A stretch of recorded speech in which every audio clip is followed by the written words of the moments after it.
When you realize what your future can be, you want to do it right. UCF Online offers more than 100 fully online programs, plus personalized support from success coaches, so you can get to the future that's right for you.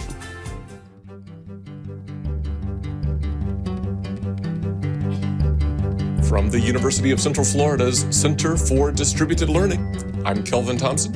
And I am Tom Cavanaugh. And you are listening to Topcast, the teaching online podcast. Hey, Tom. Hey, Kelvin. How's it going? It's going all right. Looked for you over in the studio, and you weren't there, so I showed up here on No, Zoom. you know, we are remote today. I'm a little bit under the weather, but that, you know, neither rain nor sleet nor dark of night will stop the recording of a Topcast podcast. Now the USPS is going to sue us, but okay, that's that's fine. But the Let them try. The principle is there. They can't stop us. We're going to podcast no matter what. No, that's right. good. Did you brew yourself some like tea instead of coffee today? No, I actually do have coffee. I got my nice UCF mug I'm drinking out of, and this is one of my standbys. It's just a San Francisco Bay hazelnut something or other. It's good though. Oh, good. Well, I nevertheless, even though I was brewing solo, I have brought thematically connected coffee, or at least I'm taking a swing at it, so you tell me. So my coffee today, Tom, in my vintage Star Wars, when it was called Star Wars travel mug, is a single origin Nicaragua from within the Nueva Segovia region, specifically from the San Fernando municipality, where there are a lot of coffee farms. I looked it up. It's like there's like a farm for every 50 people in this area. And almost all of the coffee is shade grown, as you might know that phrase. So rather than reap the industrialized efficiencies of leveling forests in order to maintain neat little rows of coffee bushes, shade-grown coffee just means that the coffee plants coexist under the sheltering canopy of the native trees. And there are many benefits to the land, the wildlife, and according to many, taste of the coffee. I'm generally pro-shade for many reasons, like it's hot in Florida, and as you know, we have some lovely shade trees out around our offices, and like to avail myself of there. So I'm going to say this is a tasty Nicaragua, but could you, listening to the description, find some kind of a connection to today's episode topic? I'll be honest, I wasn't hearing it. A lot of talk about shade trees, and so there's probably something there, but I don't know if I'm quite grokking the connection. And for the listening audience, you should know that since we moved into our new building, what was it, like 2 years ago now? Is that right? Seems like 10. Yeah, I know. Wow. Yeah, 2 years. But Kelvin, he keeps a couple of lawn chairs in his trunk, and he will set them up under the shade trees, and we'll have meetings with colleagues under the shade trees. It's actually pretty cool. Yes, yeah, exactly. You design for that, and it happens. And I think despite your protestations, you have indeed grokked the connection, because sitting under the shade is a great setting for good conversation. And it is what we might say more natural and less, industrialized or artificial. But, it's in the... Just like the Nicaraguan shade-grown coffee, even though it's more natural and less industrialized, they still are built for scale. They're, I'm drinking their coffee, and I don't live in Nicaragua, right? So there's a balance there somewhere, more natural approach to something at scale. So we're going to talk today about the potential platform and tool benefit that we might classify as discussion-enhancing. Discussion-enhancing. That's what we're shooting for. I get it now. Yeah, okay. So maybe I was getting it without getting it. Yeah, exactly. You were smarter than I thought I was. Yeah, well, you're just as smart as I thought you were. Make of that what you will. Make of that what you will. Yeah, really. Thanks, Kelvin. So yes, we are going to be talking about discussion enhancement tools. These are things that you can add to your learning management system to extend the capabilities of the kind of inherent out-of-the-box discussion capabilities that they have. And it's something that we've been looking into recently with some colleagues. I'm sure we'll talk about that to see what we can do to try to extend the engagement, the kind of efficacy, the substantive meaningfulness of these conversations at scale, because you use those words, and I think that's important, especially at a place like UCF, where we have 70,000 students. How do you have meaningful conversations online in a kind of threaded asynchronous discussion at scale? And it's hard. And I will be the first to admit that in my classes, I have kind of defaulted often to the perfunctory post by Wednesday, comment on two colleagues by Sunday, kind of discussions. And I'll be honest, in some classes it works really well. And in other classes, it doesn't. So like I'm teaching one right now, it's a summer class, and I've only taught grad courses at UCF. And that kind of a prompt tends to work really well with the kind of graduate level writing classes that I teach, professional writing classes. And sometimes I have to kind of like chill out, folks, because they really get into the conversations because they're graduate students and they care about this subject.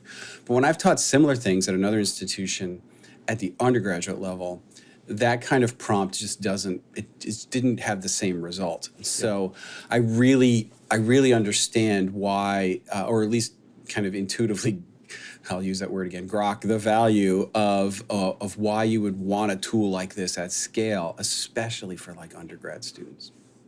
Yeah, for sure.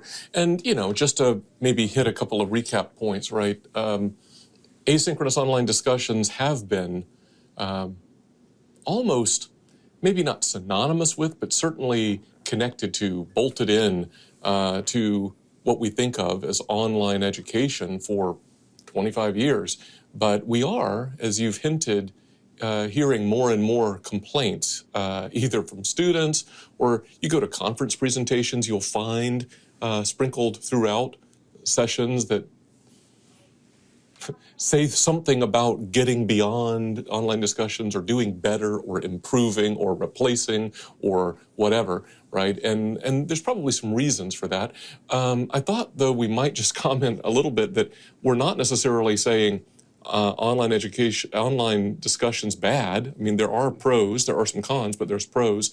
Like historically, right, some of the benefits we see is if, unlike a classroom-based conversation, you can hear from everyone in an online discussion, right? Everybody has a voice, I like to say sometimes. Yeah, everybody absolutely. can make a post. That's one of the main pros that has historically been kind of, put on the table for online courses and online instruction, that the quiet person in the back of the room or in the back of the lecture hall who's shy has an equal opportunity and voice with the more kind of aggressive hand raiser in the front of the room to kind of have their contribution heard.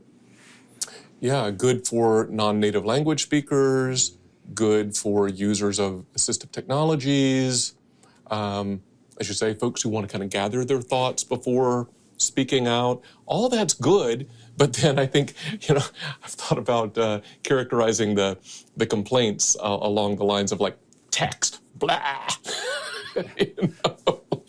Yeah, there have been, we're not going to really talk a lot about this, but I know that there have been, various tools developed that use kind of threaded video and some other and audio and some other stuff, and I think those are interesting. Maybe in the age of post-COVID Zoom, it's not as big a deal because people can kind of do that much more.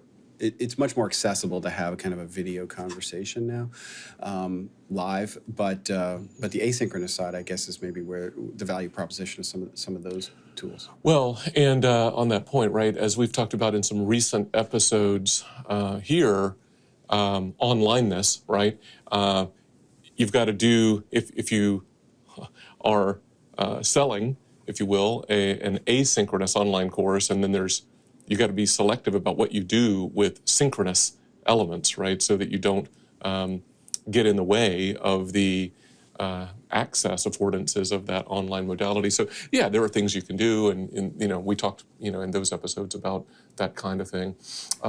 It's probably good, without getting into a whole lot of detail, just to say that, this is one of those areas that's reasonably well-researched online asynchronous discussions. There's a lot of stuff, including shout out to friend of Topcast, Dr. Susan Wegman, who's got a whole line of inquiry around online discussions. Just Google the phrase connected stance, and you'll find a number of publications and other resources from Susan and collaborators. And in professional practice literature, our own hosted here at UCF Teaching Online Pedagogical Repository, or TOPPER, our online compendium of online and blended teaching practices. There's almost 50 almost entries related in some way to online discussions. I mean, so there's lots of stuff out here, but that doesn't mean that we can't do better, right? I mean, faculty development can help, preparing faculty, but for today's topic, technologies might be able to scaffold effective practices at scale. Yeah, I think that's right. You know, at the end, you know, just to kind of reiterate a theme that we've been on maybe for the last year, it's all about the design. You know, it's all about how you use these tools. But I don't think you're wrong that in some cases, like the out of the box core functionality of the threaded discussion that comes with the standard vanilla LMS, it does leave something to be desired. You know, there are things that some of these, you know, plug-in platforms offer that the LMS just doesn't. And they may be what you need to kind of just add that extra spice to your online program.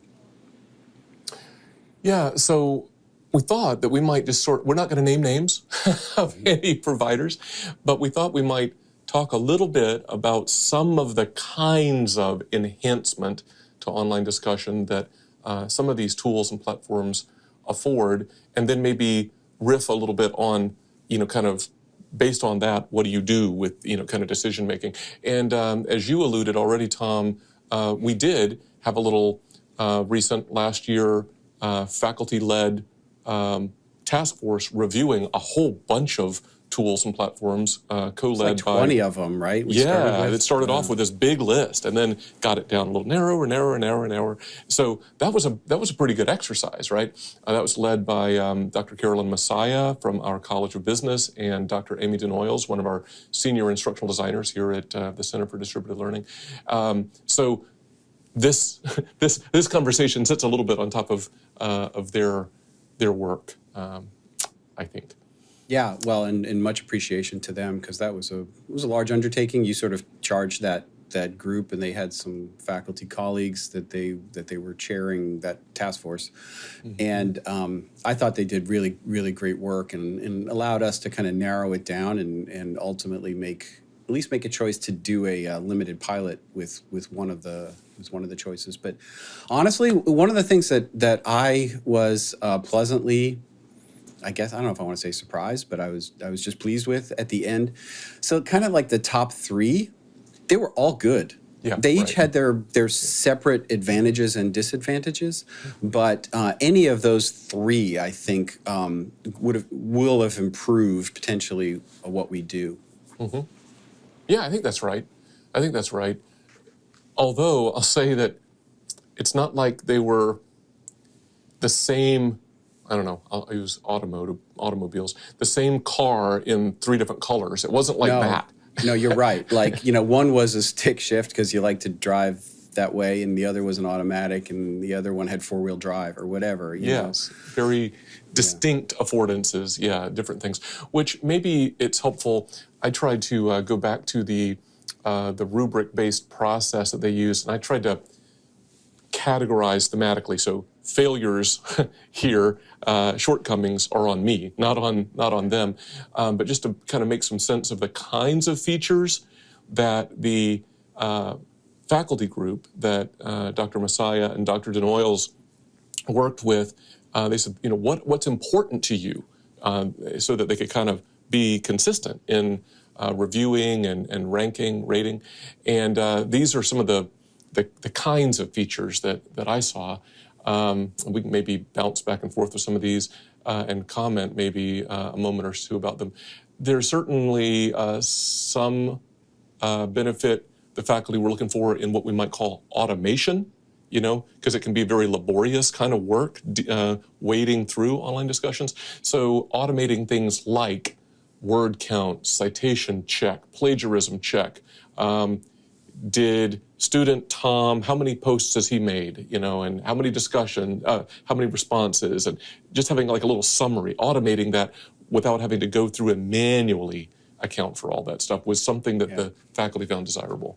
Yeah, and I get it, especially, I mean, again, to underscore the topic of scale. Maybe some people listening to this podcast have classes that at their institutions like, well, we cap our online classes at 30. I don't get it. Like, okay, if you do that, then I understand why you don't get it. But when you've got hundreds in some of your online classes, and I'm not saying all our classes are like that, but some are.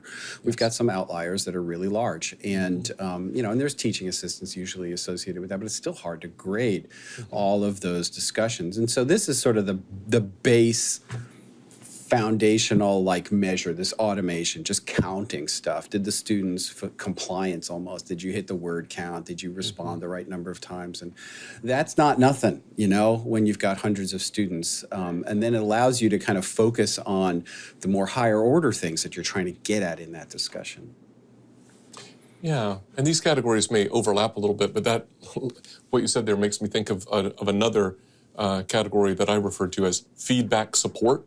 Right, so a key role of the instructor is providing meaningful feedback on learning activities that students are engaged with. And so kind of aligning with that automation theme, feedback support we might think of as a combination of automatic and instructor-provided feedback. And so some of the things that we saw surface were multiple ways to easily view and provide feedback on individual student contributions, built-in analytic summaries. Like one of the things that was aspirational was like, let me see the time invested by the students. Let me see the number of accesses that they've made. Let me see the level of influence or connection between students. Like that would be value add. That would help me provide more meaningful feedback to the student. So that builds on that automation theme. Yeah, and there were even some that I thought were kind of interesting that had to do kind of with student to student kind of interactions where you could like other students' posts and upvote them and do kind of peer review. One of the things that I kind of tell, especially at this grad level, my students that the discussions are sort of on some of these topics, it's their space. And they need to engage with each other, especially at a graduate level. And I'm not going to jump in and say good post on all of them, right? It's I'm just going to make sure it doesn't go off the rails. I'm going to chime in with something that I notice, or if I'm going to add here's an article that you might find interesting based on it, or whatever it is. But mostly let them kind of own it. And I think some of these tools allow that at a much greater level at scale, where the students can interact with each other. They're used to social media conventions like upvoting and liking and those kinds of ways to indicate support for something that somebody else has said. Mm-hmm. You want to comment on any of these other feature categories? Well, you've called something malleability. I didn't have a better name for it. I kind of like that idea, though, but maybe, kind of customization is maybe another way of putting that, where it's students have some autonomy to kind of change the ways of displaying the discussions, to regroup them or sort them in kind of different ways. Multi-part due dates for the same discussions. That's more of a faculty thing, because a lot of times it's post by Wednesday and then respond by Sunday. But you don't want to divide that into two discussion graded items in your grade book, because then it gets crazy. So some more flexibility or malleability. That's an interesting one too, both on the student and the faculty side. Exactly right. On either side, and just it feels more think the reason I kind of went with that word malleability, it feels a little bit more organic, right? You can shape it a bit more rather than it shaping you, which is, that's aspirational. Speaking of aspirational, certainly one of the other areas that our faculty group reviewing these kinds of platforms looked at, surfaced as things that were desirable, was kind of these aspirational goals, things that are more high-minded, like affecting critical thinking, or student empowerment, or you've already hinted at this a little bit, fostering community, like a learning community, fostering that, or problem solving, or social learning. Like, those are kind of big things. Yeah, and I mean, obviously, that's kind of one of the primary purposes behind an online asynchronous threaded discussion. It's to foster community, a community of learning, community of practice, to engage the students with the material in a way that's different than just watch this video, take this test. It's learning is inherently social in many contexts. I mean, obviously you can read a book and learn something, but the way instruction has historically been designed, it does have a social element. And so how do you do that effectively online where you're not in the room together? This is one strategy, and I think that some of these tools help you to facilitate that. Yeah, for sure. Now, again, to restate the obvious, a skilled online instructor can probably achieve some of those aspirational goals with native, out-of-the-box, LMS-based discussions, and they can do that through a variety of experience, doing it, you get better at it, faculty development, faculty professional development, resources, professional practice literature, certainly research literature. There's all kinds of themes. We might throw out a bibliography or annotated bibliography to our Topcast Insiders plug for that on some of the literature, because there's a lot, right? So you can develop skill, but again, if technologies can help make it more likely than not that you'll have a successful instructor/student experience at scale, then that's maybe a good thing. But there's pros and cons to all this. There's things to grapple with as you consider, right? We're assuming that these things come with a price tag. We're making a purchase decision. So maybe we'll wrap up with some of those themes, you think, some of those topics, some of those issues that we've seen? Yeah, let's do that. So, I mean, obviously the first and most important criterion to consider is does it meet your needs? Does it accomplish the goals that you're looking for? Because there's a lot of cool tools out there, but are they really moving the needle on the kinds of measures that, like student engagement, student success, are they getting better grades? All of that stuff. Are they retaining because they're engaged and find it interesting? And to the point you just made, sometimes when people bring up the idea of like media in courses, like there's not enough video in this course or something, like, some of the most engaging courses I've ever seen they don't have any media in them. They make really active use of things like threaded discussions and others. But to your point, it takes effort and design and intentionality to do that. So that would be the first one. Just, is it aligned with your objectives, and, is it facilitating that? Yeah, and there's a couple that are maybe related here, and we've seen this even coming out of this practical faculty task force work. A given tool or platform, and I kind of use that back and forth because, is it just a smaller scale, tool that you plug in to the LMS, or is it like a platform, that's sort of adjacent to the LMS? That touches on this. That is, are you going to replace the built-in LMS discussion functionality, as in that comes away and this new thing goes in, or are these two things going to sit there next to each other as options? That's a significant decision point.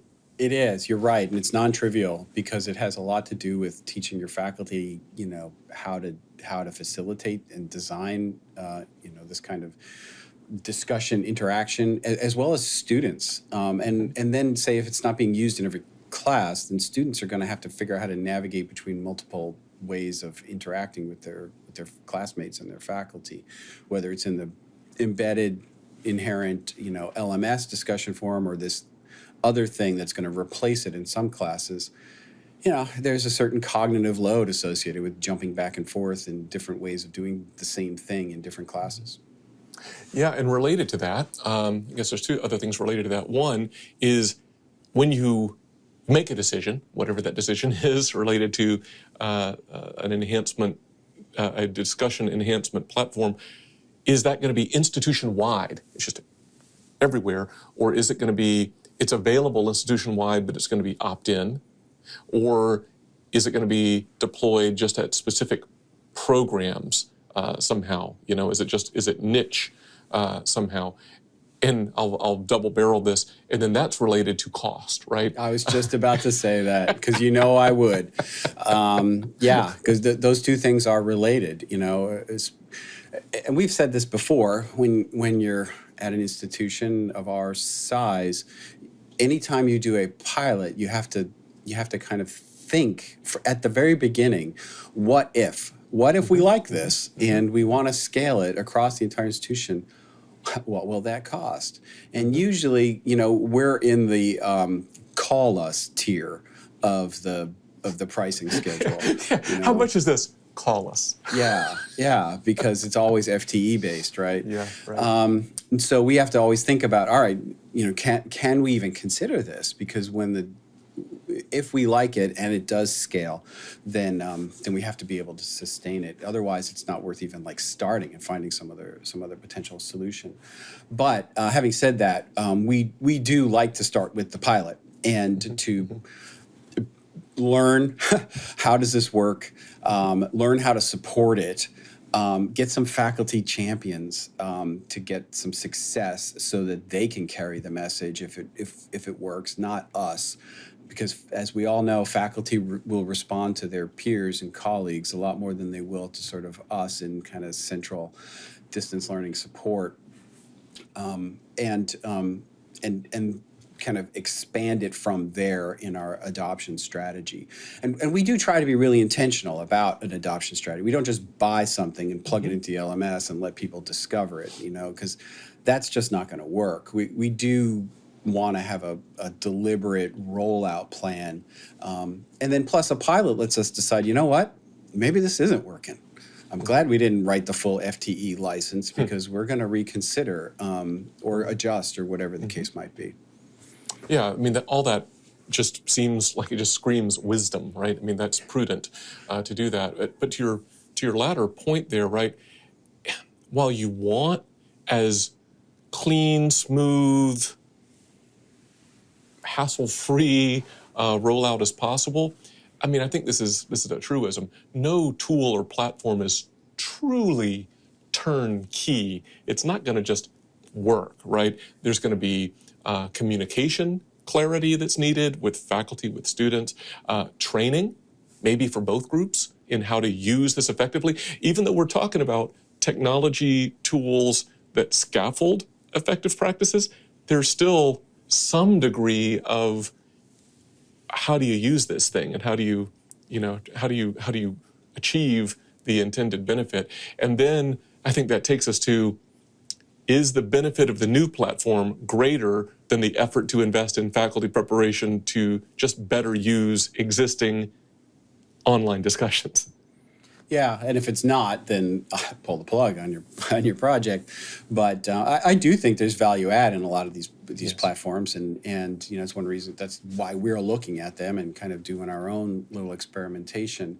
But you're right, no platform is turnkey. There's always a change management.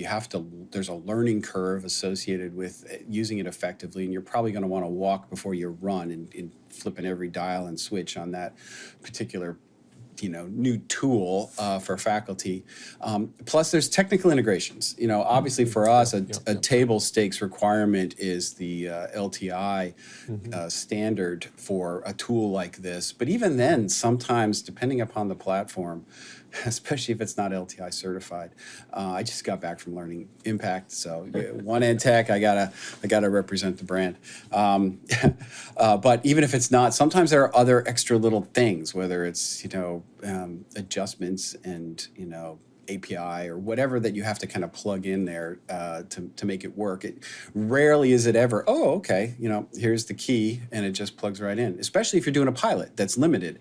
It's like, so, all right, we have to limit access to this particular sub-account or whatever it is. Mm-hmm. No, that's right.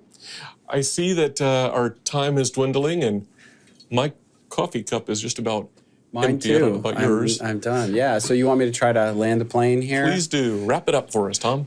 All right. So I think we can say that these flexible forms of substantive interaction between students and instructors will probably remain an important part of online education. New tools for enhancing online discussions can help us ensure that these opportunities remain fresh, robust, and meaningful. Yeah, that's what we want. Fresh, robust, and meaningful. I like that. That's Yes. good. That would be good.